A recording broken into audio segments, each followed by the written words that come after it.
Hi Internet, and welcome to another chapter of A Traveling Knitter.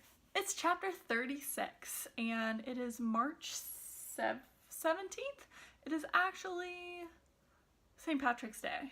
I am wearing green, representing my college. I'm not going anywhere, but got green on. So let's just jump right into it. So I do have a completed quest, and I am so excited, so happy. It's my newsprint cowl. It's beautiful. I love it. I blocked it. I know, who am I? I'm so pleased with it. It looks awesome. It's super soft. It smells great. Love it. And I'm gonna make another one with the exact same yarn because I ended up with at least 50 grams in the Kiln Red color left over, and as I said before, I have another skein of the Wheat Flour, which is the neutral creamish color. Well, not really a cream, it's more like a sand.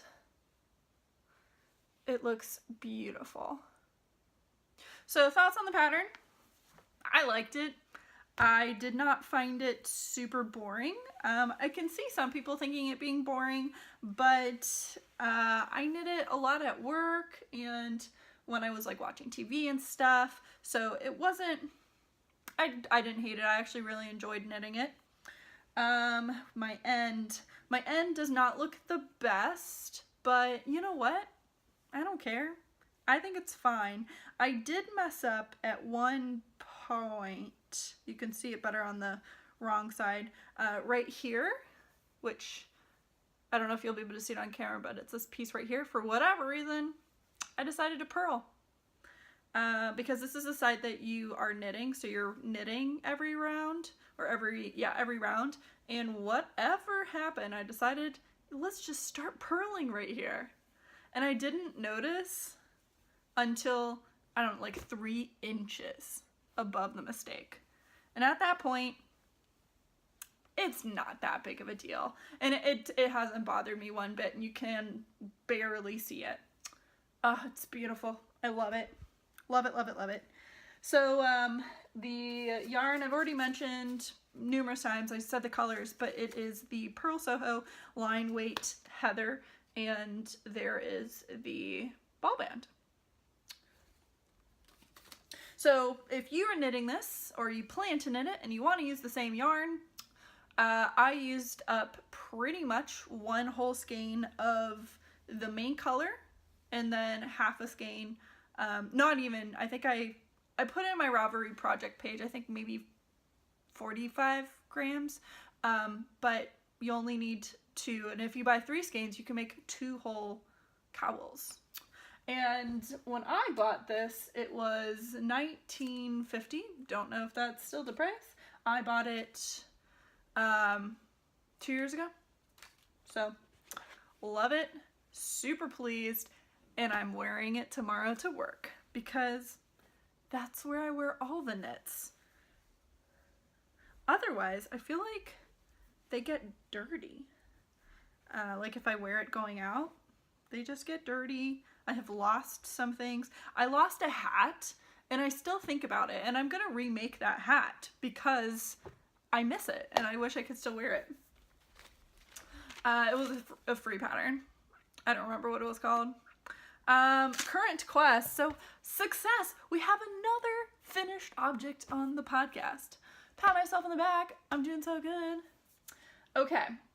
So the next thing is almost finished. I was debating on waiting to podcast once I finished it, but I just didn't feel like getting my lights out, and it's Sunday. It is a little after 6 o'clock, and my goal is to get this edited and post it today. I'm very rarely record, edit, and post on the same day, but let's try. So here are my Don't Interrupt socks by Megan. I just dumped my show notes on the floor. Where is it? Yeah, Megan Dial. So what I have is a hoe, which I believe I had last time, and here is the other one. I'm pretty much done. I'm about to start the toe, and I have this much left, but I do have a tiny bit, and so this is the one I'm using. This is the one I have left over from the other one, so if need be, I'm not gonna need it, but this is 5 grams. So yeah, that's that. I'll show it to you on this one. Basically, what you're doing is you've got this really interesting heel construction right there, which is just increases and decreases, and then the front is a slip stitch pattern. So the slip stitch kind of pulls it together a bit, and then this adds more fabric, and I did try it on. It is very, very fabricy, and like you can even see, look at all this excess fabric that's on the sock blocker. And I actually made them a smidge too short in the foot. It was really hard to like guess. So I put it on and it's okay, but I would prefer it to not be this small. So hoping that when I wet block it, I can like stretch it, block it out a little bit more. Oops. So yeah, that is the Don't Interrupt socks going swimmingly. And I have the book right here, so I'll just pull it up. It is out of the Splendid Souls book, which is put out by Knit Picks. And here's a picture of the model.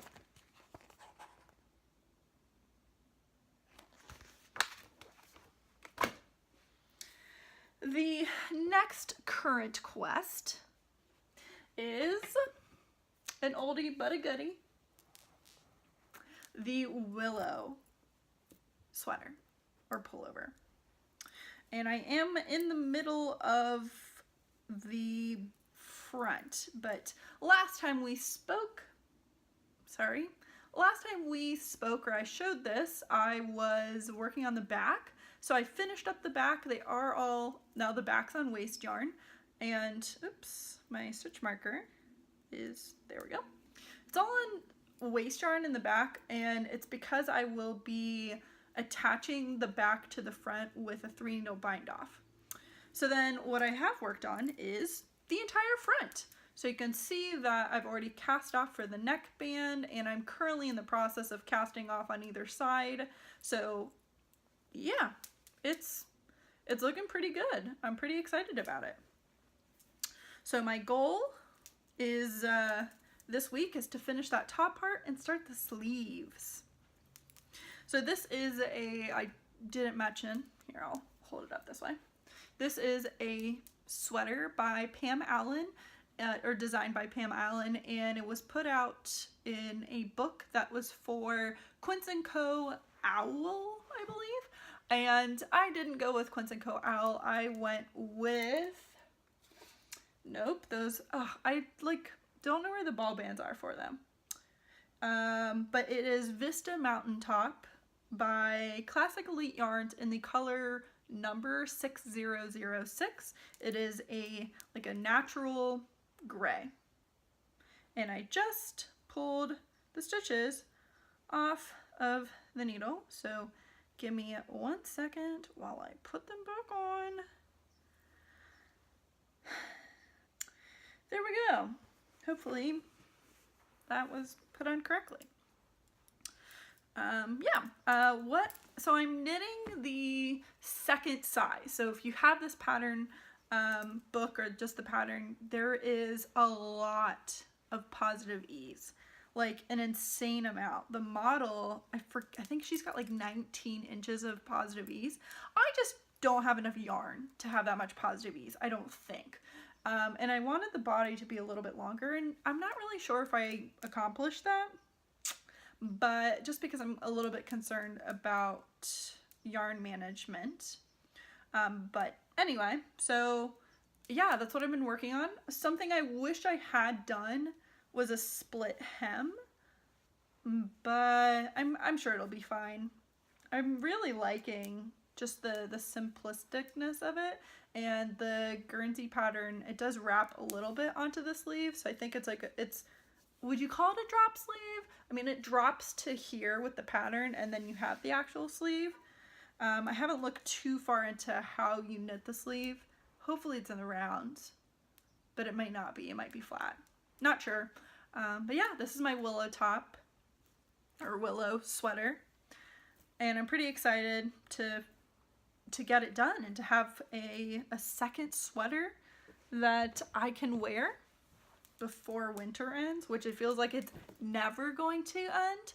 I mean, it was 70 degrees this week, not the whole week. It was for one day and like 60 degrees another day, and it snowed today. Like, it's been snowing. I'm over it. Let's take a tea break, shall we? It's cold. Yay! For those of you wondering what sort of tea I'm drinking, it is Saint Secret from David's Tea. I got a ton of it for Christmas, which I'm so pleased. I should not be running out this year. And the mug I'm drinking out of is a really cool, I like how this is geometric. This is a mug that I got at Teavana, and it was like, I think it was an after Christmas sale, and it's one of those where you get the strainer. I love it when it comes with the strainer. Big fan. Yeah, so this one was like one that's on sale, and it feels very much like pottery. Is that a thing, to feel like pottery? Does this bother you if I do this? But yeah, it's an interesting one, and I really like the gradient. It would have been cool for them to do the gradient on the handle, but I like that this is like a dark version of this. Oh my gosh, they match. I'm a big fan of this color. This is like a whole side tangent. In the Crayola, the 90s, was it 96? The really big box of Crayola crayons, there was a color called Brick Red. I loved coloring with that one because it was so rich, and when you color with crayons, the waxy color kind of skips on paper, so you're coloring but you can still see the white coming through. Not Red Brick. Red Brick was rich and just such a good color. I loved coloring with that color. Is that weird? Did anyone else have a special color in the Crayola box? Like, Brick Red's not my favorite color. I like it. Nowhere near my favorite color, but it was my favorite crayon.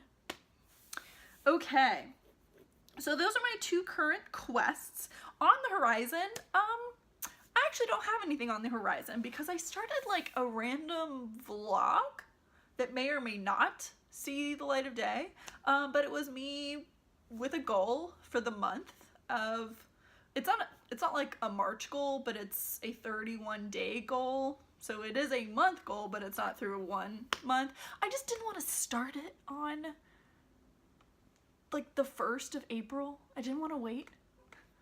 But it's a clear my needle, and I just kind of go through everything that's on the needles and what I'm planning to do with them and all of that. So my goal is to clear my needles before I cast anything on, which has been pretty difficult, actually. There's so many things that I want to knit, and I tend to be really good.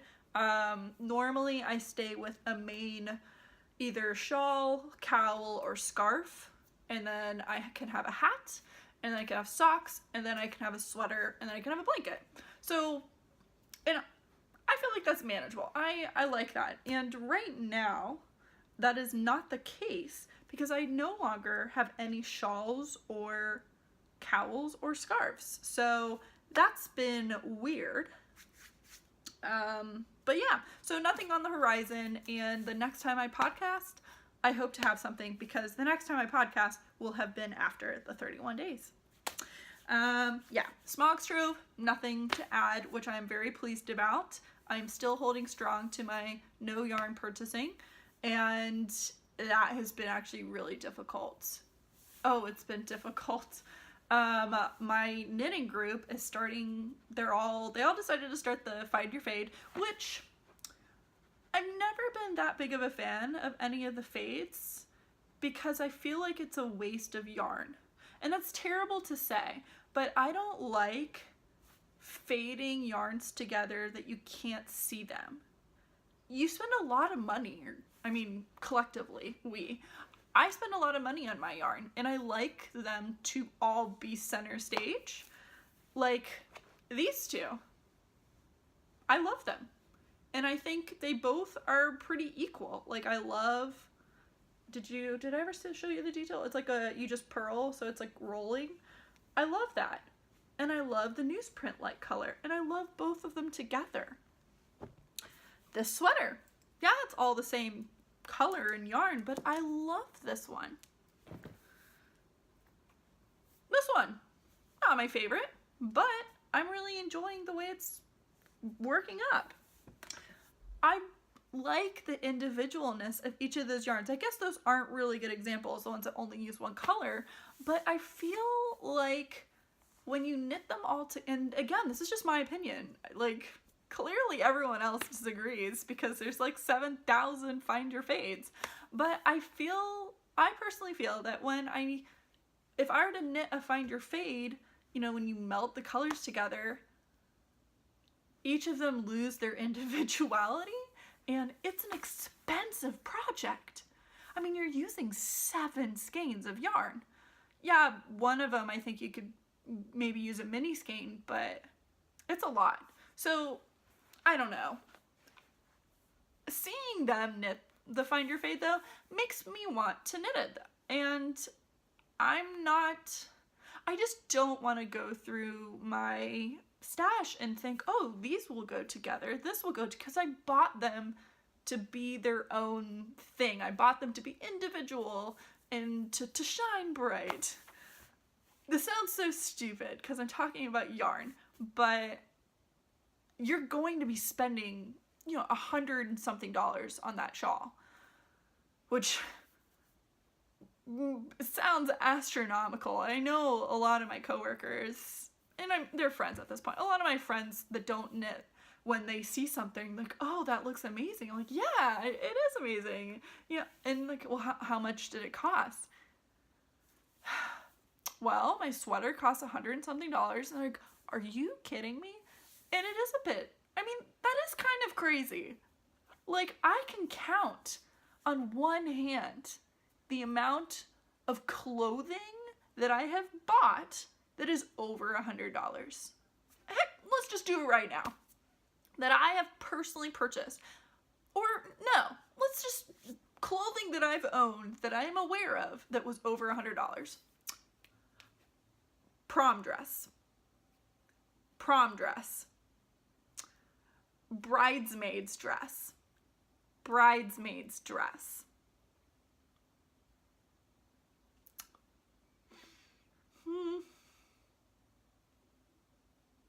That's it. Literally nothing in my wardrobe, other than those which are special occasion things, were over $100. Other than the sweater that I've made. Like, if you think about that, that's insane how much money we spend on this stuff. And I'm not dogging it. I spend a lot of money on it and I enjoy it. It is a hobby. It has so many hours of entertainment and pride. But it's a lot of money if you really boil it down. It's insane. So a Find Your Fade, to me, I want it to be special, and I want to purchase yarn specifically for it. I don't want to shop my stash for it. I want to find something, and I want the colors to not blend together. I want them each to shine. Long story short, I have a Find Your Fade kit picked out. I picked it out a long time ago, and it's still saved in my Etsy. And I've just never bitten the bullet because it's $130. I know I could go more expensive. Actually, if I bought the cashmere version, I think it'd be $170. Again, $170 for an accessory that you wrap around your neck. You know, 10 years ago, I would have probably walked away from myself if I had heard how much money I spend on yarn. I'm proud that I'm okay, that I can do that, that I'm able to do that, that I can spend money on a hobby that is just a hobby. I think that's awesome, and I think that's amazing. But sometimes I have to sit back and think, it's a lot of money that you're just... But yeah, where did we get to this? Oh yes, the find your fade and why I don't like that idea, because my little babies don't get to shine bright because they're all blended together in one giant thing. And I feel I have to have a caveat to this. If you don't feel the same, that's completely fine. I know that that's a weird thing. My best friend, I think, wanted to knit a find your... No, she wanted to knit the sweater, which I'm actually into. I do like the sweaters, and I think it's because it is such a drastic change. Like, it's the gray to teal. I saw a gray to purple one, loved it. I bought that pattern to do that. But it's not blending the colors together so that it just like seamlessly looks like one skein. That I'm just not about. So, and I'm not dogging it. That's totally fine. A ton of people love it, and that's awesome. Everyone has different opinions. For me, that is how I feel about it. Okay. Hopefully, I don't get a thumbs down for that. Because I don't mean it. I don't mean to be preachy. That's just how I feel about it. Okay. So yeah, nothing for Smaug's Trove. Really long-winded way to say that I've not bought anything. Which takes us to a novel idea. And, guys, I don't know if anyone noticed because not a ton of you watch these videos, but that's okay. I do it for me. But I switched my editing software and I'm able to put pictures on top of video. So right here, where my hand is, I'm gonna put a picture of the book I'm gonna talk about. So the book that I want to talk about, let me get the title right, is Always Look on the Bright Side of Life, a sorta biography by Eric Idle. I love Monty Python. I've been a big fan of Monty Python since I was introduced to them. And so how old am I? I'm 28. And I feel like I'm a relatively young audience for Monty Python. And the very first time I watched Monty Python, it was Monty Python the Holy Grail, and I believe I was in 4th grade or 5th grade. I figured it out and put it on my Goodreads account how old I was, but at this point I don't remember right now. But I watched it when I was very, very young. And then I watched Life of Brian, also when I was very, very young. For those of you who have not seen any of those movies, Holy Grail, great. Kid approved, kids can watch it. Life of Brian, maybe not have kids watch that, because there is full frontal nudity, and it's not, like, sexualized, so I would say, like, teenagers are totally fine to watch it. Again, you make your own judgment. I don't have kids. Loved those movies. And then and then there's the other one with the Every Sperm is Sacred song, which I can't remember right now what that one is called. And then basically I've seen all of it. I own the box set for the actual Monty Python, and I have also seen all episodes, though there aren't very many, of Fawlty Towers, which is John Cleese. He did like another show. So what I mean to say is I have loved Monty Python for almost my entire life, and there are just very distinct memories involving Monty Python. I can literally remember watching Holy Grail the very first time. My neighbors, they had this like really weird wicker bucket chair. It was like a half circle on top of a pedestal with a round cushion inside of it, so you could like move, like it was completely freestanding. You could pick the half circle up. So you could like lay it on its top. You could lay it, you know, really much like a chair. It was the weirdest, but also the most comfortable chair, especially as a kid to be in, because it was massive. 3 of us could sit in it, and I don't think that was above the weight limit, but as an adult, like, you could cozily fit 2 people, but it was awesome. It was a great chair to be in. I don't even know why they got it, but it was awesome, and it was in the kids' room. So I remember sitting in that with one of my friends, and we watched it. All throughout high school. I was in band. I've probably mentioned that a plethora of times. But when we would be on the bus and we'd be riding to football games, or my freshman year when we did contests, it's the only time we did them, I had the script printed out. I mean, most of it we had memorized, but we would literally like run through the lines of Monty Python on these bus rides. Even today, I still quote stuff. Like, if someone's counting and I'll just like, no, 3, my lord. Most people don't even get it, but in my mind, I know why I'm saying it. And he was like, oh, it's that African swallow. Again, most of my coworkers totally have no idea, and that's completely fine. I love that movie. I really do love that movie. And so the book, really long tangent about the movies, not about the book. So the book is narrated by Eric Idle. I love listening to autobiographies or memoirs or whatever, but on audio, especially when the author reads it. So Eric Idle kind of runs through his life, and he talks about like what he was doing pre-Monty Python. He talks about Monty Python. He talks about after Monty Python. And I really, really liked it. I really enjoyed it. Now, quite a few negative reviews are like, oh, there's not a ton about Monty Python. Monty Python wasn't active for like his whole life. Right? Monty Python was, maybe 20 years? And he's not 20. He's, I forget, like in his 70s?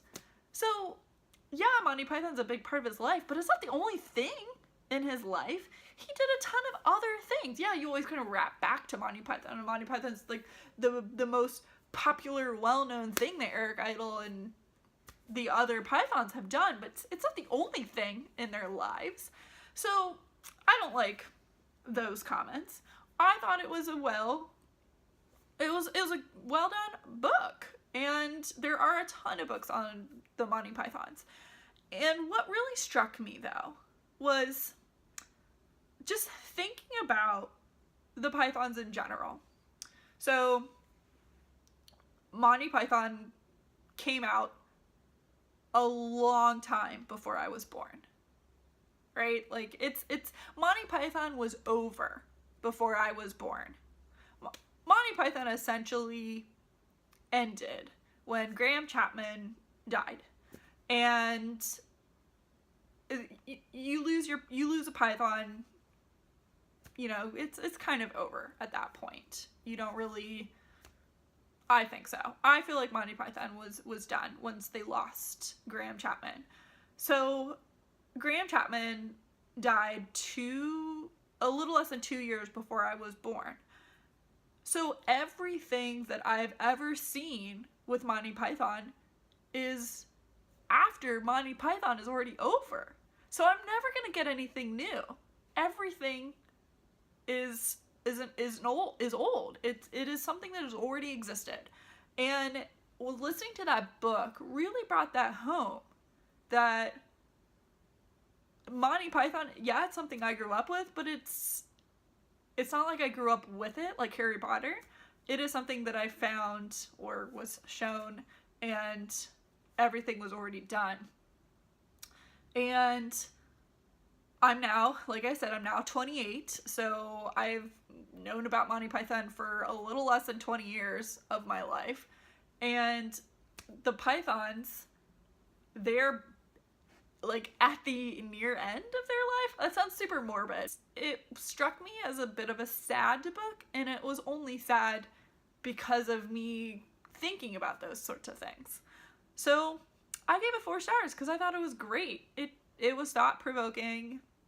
I don't know if that was like intentionally meant to be thought-provoking, but it was thought-provoking for me, for my life, and what Monty Python means to me, and how great it is. I mean, as another example of using Monty Python, when I was in college, my best friend and I, we would go to the science cafe. It was just, I don't know if it was once a week or once a month, but one night at the cafe on campus, there would be professors or students, someone would present something science-y. And one of the times, I think it was like talking about motion, and I don't know anything else over that other than the professor holds up coconuts and asks, can anyone bang these coconuts together? And I was like, oh, me, I can. So he gives them to me, and he's like, I would like you to simulate a horse. And I'm like, and I don't know if he thought that I was gonna like clap them or something, but I was totally clapping them like a horse for Monty Python. And I think he was surprised because he goes, yes, that's correct. Does everyone hear that I don't know how he explained it, but it was like, it's 3, not 4, even though there's 4 legs. And Monty Python taught me that. That professor taught me why they do that. But again, Monty Python, who knew? And as a tidbit, if you are not a Monty Python fan and you're like, what is she talking about?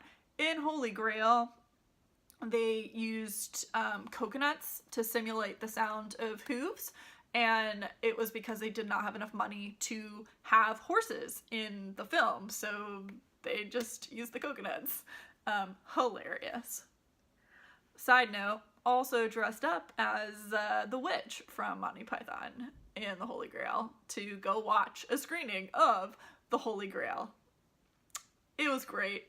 Everyone dressed up. Well, everyone being my friend group. No one at the theater was dressed up. But we did get free popcorn. We either got free popcorn or free tickets. We got something free because of being dressed up and being awesome. You know what? I'll post a picture of that. It'll be right there. That was my senior year of college when I was a lot skinnier.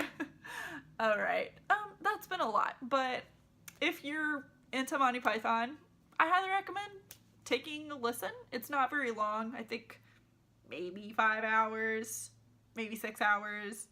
I'm not sure. I always listen to audiobooks at 1.25, or if the narrator is especially slow, 1.5.